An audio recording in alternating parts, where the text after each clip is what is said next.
오늘 아침에 이 접촉점, 이 포인트 오브 컨택이라는 다른 표현으로 전도의 기회라는 제목으로 말씀 나누겠습니다. 혹시 여러분 화를 안 내는 기독교인을 상상해 보실 수 있나요? 저도 섬찟 있는데요. 우리 주변에서는 화를 내는 이 기독교인들을 이제 보게 되죠.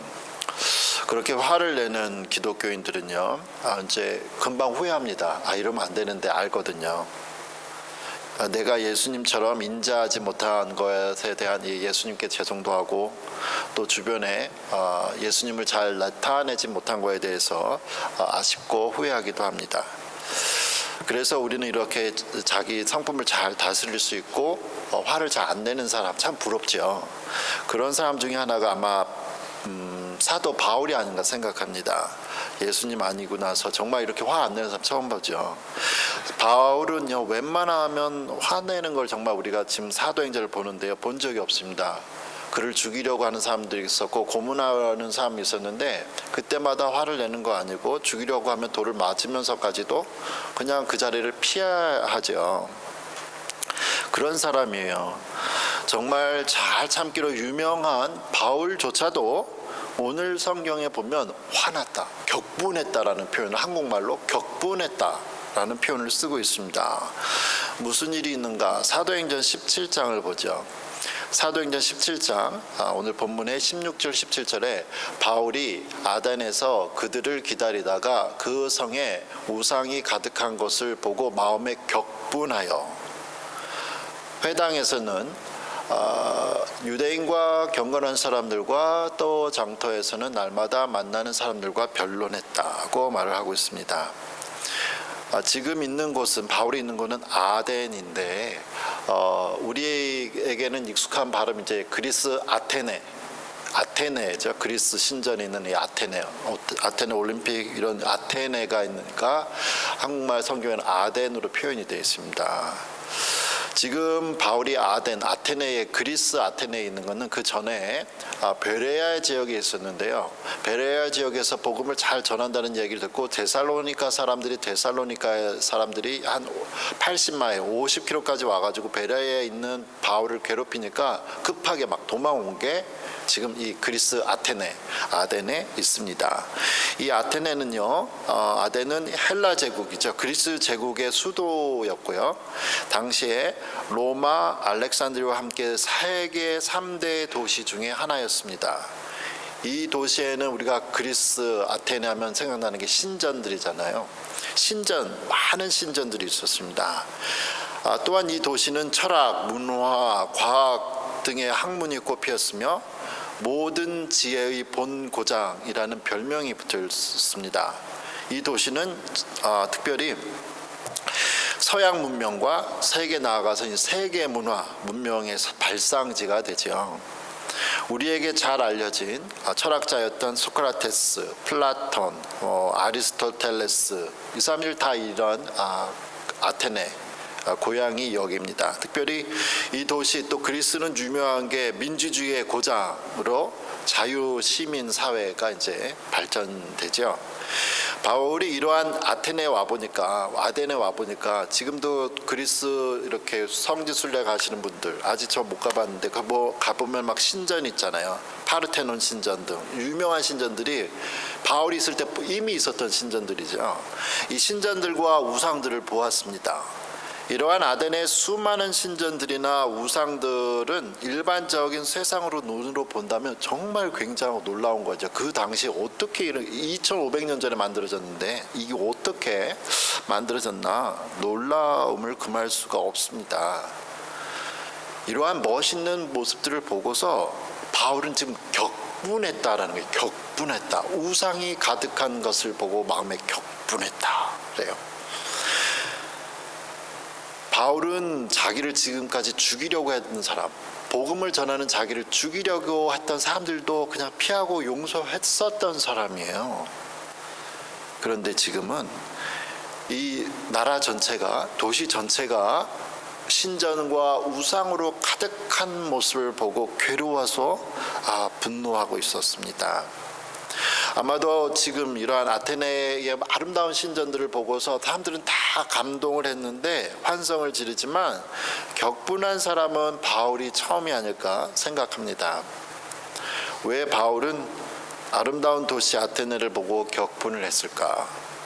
그것은 그가 이 세상을 바라보는 눈이, 시점이, 관점이, 가치관이 달랐기 때문입니다. 그렇다면 우리도 이 세상을 살아가지만 바울과 같이 하나님의 눈으로 이 세상을 바라보고 판단해야겠죠. 왜냐하면 예수님도 그랬기 때문입니다. 예수님도 화 정말 잘 안 내시는데 한 번, 두 번 성경에 보니까 화내시죠. 예수님도 사람들이 아무렇지도 않게 성전에서 장사를 하고 이익을 남길 때 분노하셨습니다. 성전에서 장사하는 사람들을 보신 예수님께서 이것이 아버지의 집인데, 기도하는 집인데 뭐 하는 거냐 하면서 그 장사하는 판을 다 엎으시죠. 다른 사람들이 보면 예수님은 정말 별것 아닌 것 가지고 큰 일을 만드는 사람이었습니다. 바울도 마찬가지고요. 오늘 이처럼 우리는 날마다 아침마다 들려오는 이 세상의 소식들, 뉴스를 무시하며 살아갈 수가 없습니다. 세상이 복잡하니까 나 혼자 조용히 내 신앙생활만 하겠다고 이 세상과 담을 쌓고 사는 것은 하나님이 우리에게 원하시는 그러한 거룩한 기독교인의 삶이 아니죠. 우리는 이 세상에 살기 때문에 어쩔 수 없이 어느 철학자가 말한 것처럼, 신학자가 말했는데요. 아침에 우리는 일어나면 한 손에는 신문을 봐야 되고, 그리고 한 손에는 성경을 봐야 된다고 얘기를 했습니다. 이 세상에 살기 때문에 세상이 어떻게 돌아가는지를 보는데 그냥 세상으로 쭉 빨려 들어가는 것이 아니라 이 세상의 가르침이나 가치관이 성경에서는 무엇이라고 말씀하시는지를, 이 세상의 시점을, 관점을, 가치관을 성경으로 봐야 된다는 거죠. 그렇게 우리는 괴로워하면서 이 세상의 가르침들이 보면서 괴로워하면서 하나님의 뜻대로 살아가도록 기도하며 행동해야 됩니다. 그러면 바울이 무슨 일을 했는지 이러한 모습을 보고 사도행전 17장 17절 18절에 바울이 뭘 했냐면요, 회당은 유대인들의 모임 장소였죠. 마을회관 같은데요. 그게 아테네까지도 있었던 거예요. 흩어져 있었던, 핍박받았던 유대인들이 거기까지 갔었는데, 회당에서는 유대인과 경건한 사람들과 또 장터에서는 날마다 만나는 사람들과 변론했다고 이야기를 하고 있습니다. 18절에 어떤 에피쿠르스와 스토아 철학자들도 바울과 쟁론할세 어떤 사람은 이르되 이 말쟁이가 무슨 말을 하고자 하느냐 하고, 어떤 사람은 이르되 이방신들을 전하는 사람인가 보다 하니 이는 바울이 예수와 부활을 전하기 때문이다. 바울은 지금 급하게 도망왔어요. 혼자.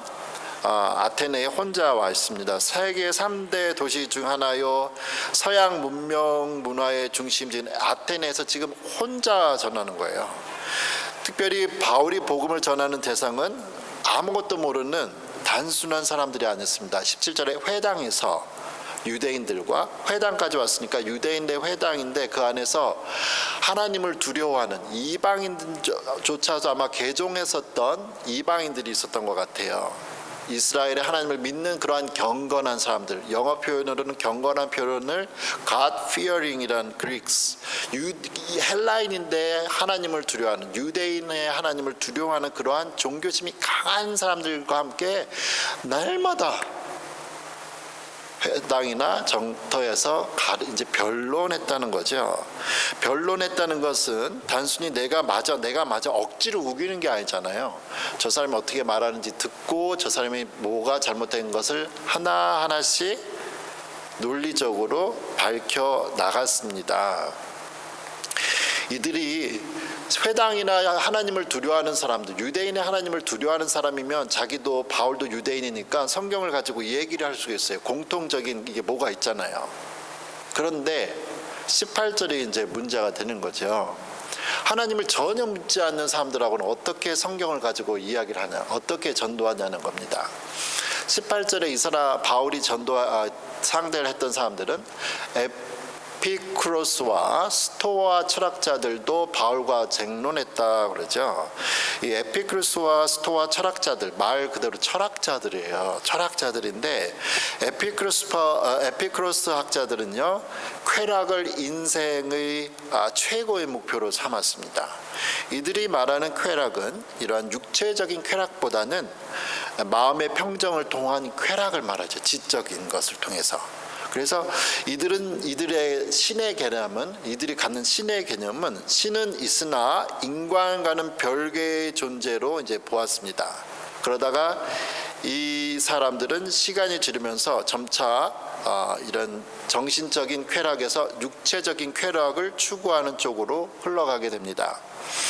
그리고 이제 스토아파가 있는데요. 스토아 철학자들은 엄격한 금욕주의자들이에요. 그래서 에피쿠로스파는 육체적인 아니면 정신적인 쾌락을 추구하는데, 이 스토아학자들은 전혀 금욕적인 거기 때문에요.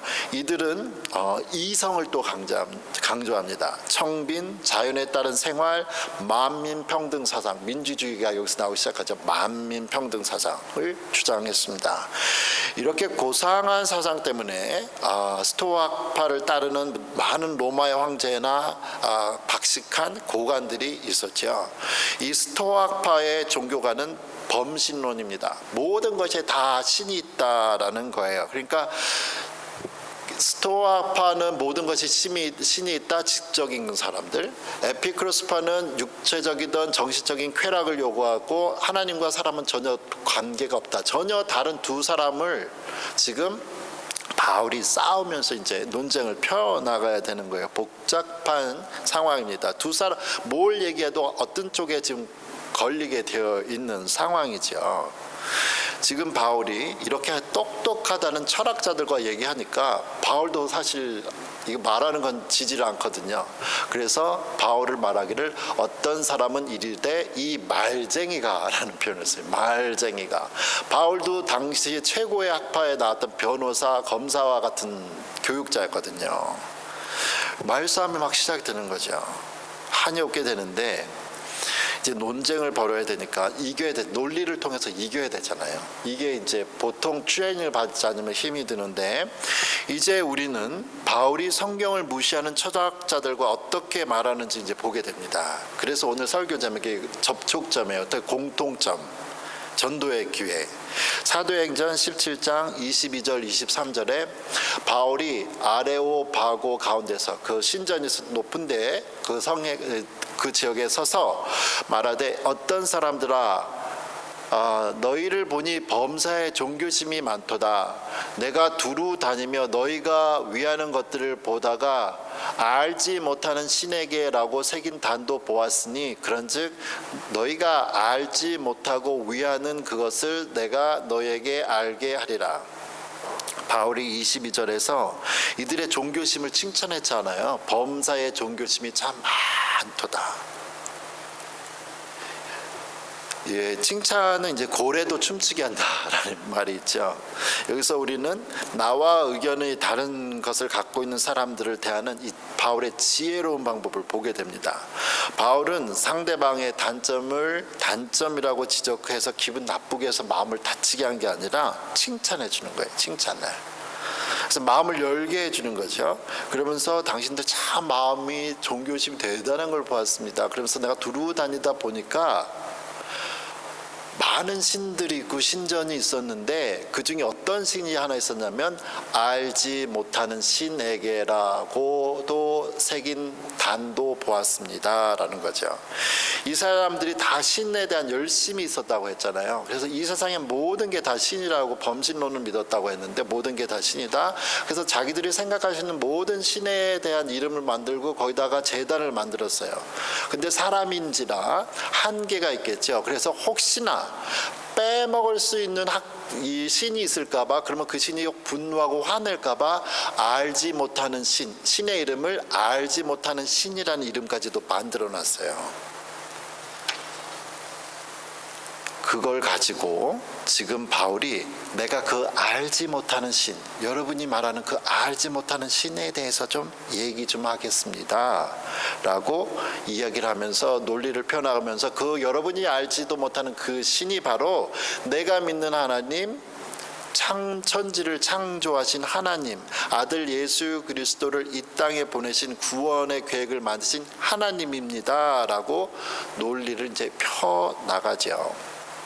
여기서 우리도 가족이나 또 친구들 모임에서 기독교를 이제 당당하게 우리가 설명할 수 있을까요? 어저께 한국 이제 구정 설날이었는데 가족들이 막 모였을 때 야 제사 지내지 말고 우리 이제 하나님 믿자, 예수님 믿자 하고 이게 쫙 얘기하면요, 그거 큰일 나요. 그날 순교 맞아 죽어요. 큰일 납니다. 요즘은 학교나 사회에서 기독교인 하면 왠지 보수적인 이미지를 주니까 아무런 말을 하지 않냐고, 내가 믿는 예수님을 말하지 않고 그냥 조용히 살아가는 분들이 많이 있죠. 그럼 아무 말 하지 않고 그냥 나 혼자 조용히 구원받고 살아야지, 못하러 얘기해서 일을 크게 만드나, 이렇게 할 수도 있는데요. 바울은 지금 자신과 이곳 아테네 사람들과 말을 할 수 있는 이 접촉점을 찾은 거예요. 그 접촉점이 알지 못하는 신을 여러분이 만들었는데 그 신이 뭔지 얘기하겠습니다. 뭐예요? 그러니까 사람들이 귀가 솔깃했겠죠. 우리도 우리 주변에 사람들에게 예수님을 사실은 다 전하고 싶어 해요. 그렇다고 무작정 예수님 믿을래요? 하고 예수님 소개하면 요즘 같은 세상에는 100명 중에 100명은 아니요 하죠. 막 무서워서 도망갑니다. 그래서 우리는 내 주변의 사람들에게 내가 믿는 참 좋으신 예수님을 전할 때 예수님을 전할 수 있는 이 접촉점이 필요한 거예요. 이 접촉점을 공통적인 관심사 아니면 전도의 기회라고 말해도 좋겠습니다. 특별히 예수님을 모르는 사람들 가운데 어려운 일을 당했을 때 그 일을 함께 돕고 기도하는 가운데 또 예수님을 전할 수 있는 기회가 되겠죠. 그리고 자연스럽게 우리의 삶 속에서 예수님을 나타낼 수 있다면 귀한 일일 겁니다. 바울은 이렇게 알지 못하는 신에게 대해서 차곡차곡씩 얘기하다가 이 창조의 목적을, 하나님이 왜 이 세상을 만들었는지를 사도행전 17장 26절 27절에 말을 하고 있습니다. 그 여러분이 말하는 알지 못하는 그 신이 나의 하나님인데, 그분이 인류의 모든 족속을 한 혈통으로 만드사 온 땅에 살게 하시고 그들의 연대를 정하시며 거주의 경계를 한정하셨으니, 창조의 목적 27절에 이는 사람으로 혹 하나님을 더듬어 찾아 발견하게 하려 하심이로되 그는 우리 각 사람에게서 멀리 계시지 아니하는도다. 이 26절에 중요한 표현이 하나 있는데요. 그건 인류의 모든 족속을 한 혈통으로 만드셨다라는 표현입니다. 이 세상의 모든 사람은 자기 나라 그리고 자기 민족에 대한 대단한 자부심과 자긍심이 있죠. 자기 나라와 자기 민족심, 자기 민족, 우리는 한민족에 대한 것, 이러한 민족심 중요하고 훌륭해요. 이게 있어야 어려움 속에서 우리가 살아낼 수 있는데요. 이러한 민족의식, 국가의식이 너무 지나치면 자기 민족 그리고 자기 나라 이외의 사람들을 무시하고 노예로 삼고 전쟁을 일으키고 침략하죠. 이곳 아테네에 사는 사람들도 제3대 문명 중에 하나잖아요. 철학자라고 했어요. 대단한 똑똑하다고 자기들은 생각을 했습니다. 그리고 자기들이 1등이라고 1등 시민이라고 생각하며 살았죠. 다른 사람들은 다 아래고요. 우월감 속에 살아가고 있었습니다. 하지만 바울은 지금 말하기를 당신들이나 아테네 그리스 사람들 당신들이나 이 세상 모든 사람들은 다 하나다. 하나님 앞에서는 다 하나 죄인이다. 하나님 앞에서는 다 평등하다라는 것을 이야기를 하고 있습니다. 그리고 그 하나님이 우리가 언제 태어나고 어디서 살 것을 그 하나님이 이미 다 계획하셨습니다 라고 이야기를 해요.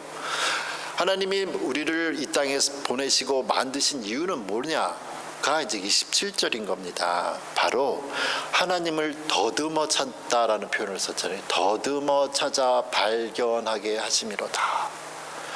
그는 우리 각 사람에게서 멀리 계시지 아니하도다고 말을 하고 있습니다. 이곳 아덴 사람들뿐만 아니라 이 땅의 모든 사람들은 인간의 연약함을 깨닫고 항상 우리 사람보다 더 위대한 능력을 가진 그 무엇인가 계시다, 절대자가 계시다, 신이 있다라는 생각 속에 자기들이 하나님을 만들었어요. 그것을 더듬어 찾았다라는 표현을 바울은 말을 하고 있습니다. 분명히 어딘가에 계신데 이게 분명히 우연은 아닌데 분명히 일어난 일을 보면 뭔가 어떤 힘이 있는데 그게 뭘까? 사람들이 생각하게 만든 게 뭐지 해서 만든 게 이제 사람들이 만든 신이라는 거예요.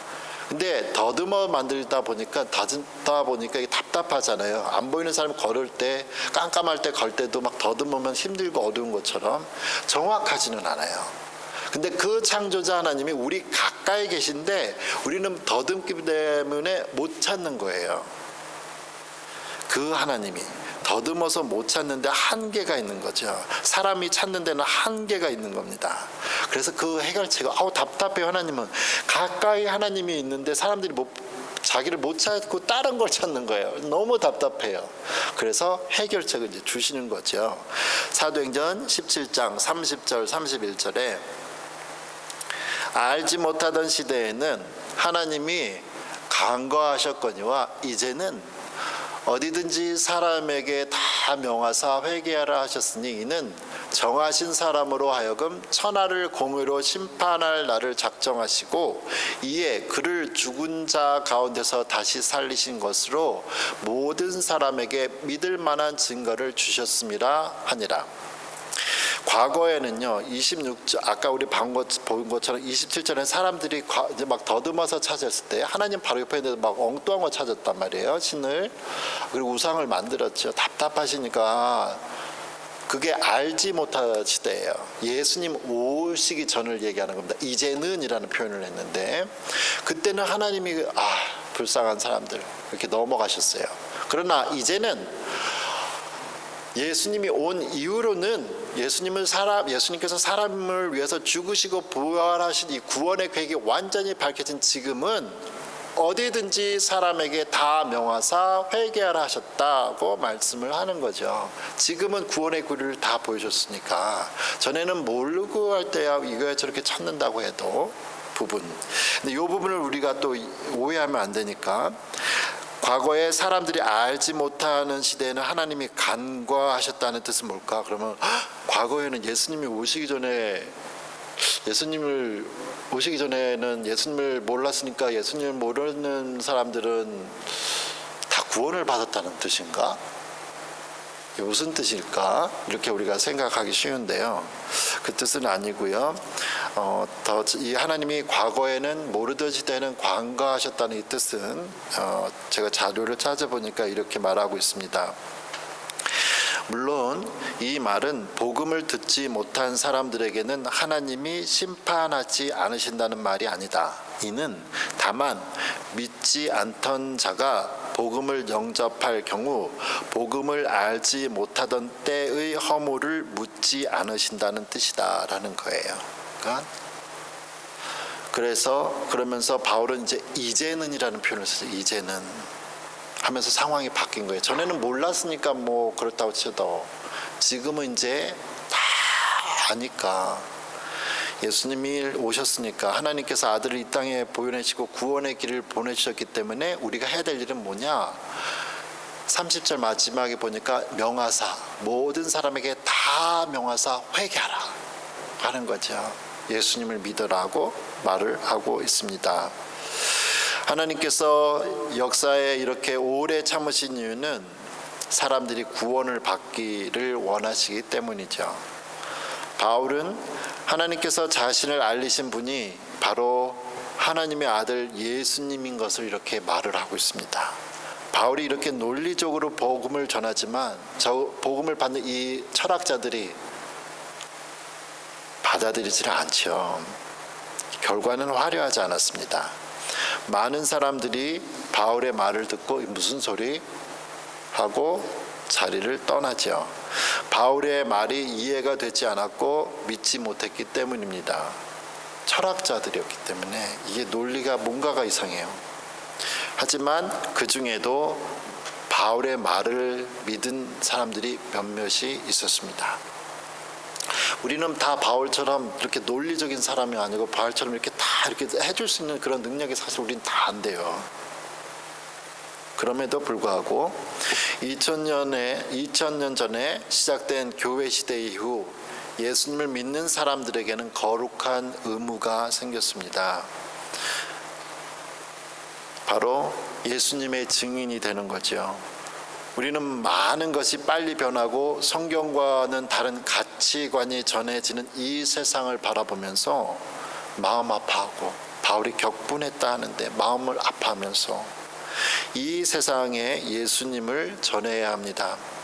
바울이 오늘 성경 본문에서도 예수님을 전할 수 없었던 것처럼 보이는 이 똑똑해 보이는 철학자들에게 우상 천국인 이 아테네에서도 복음을 전하기 위해서 그 접촉점을 찾았잖아요. 자세히 보니까 저기 있었던 것처럼 우리가 기회가 없어 보이는 것 같아도 자세히 주변에 예수님을 전할 수 있는 기회를 찾아보다 본다면, 접촉점을 찾아본다면 하나님이 우리에게 보여주실 겁니다. 그것을 통해서 우리도 주변에 사랑하는 가족과 친구들에게 복음을 전할 수 있는 방법을 기도하며 또 찾아야겠죠.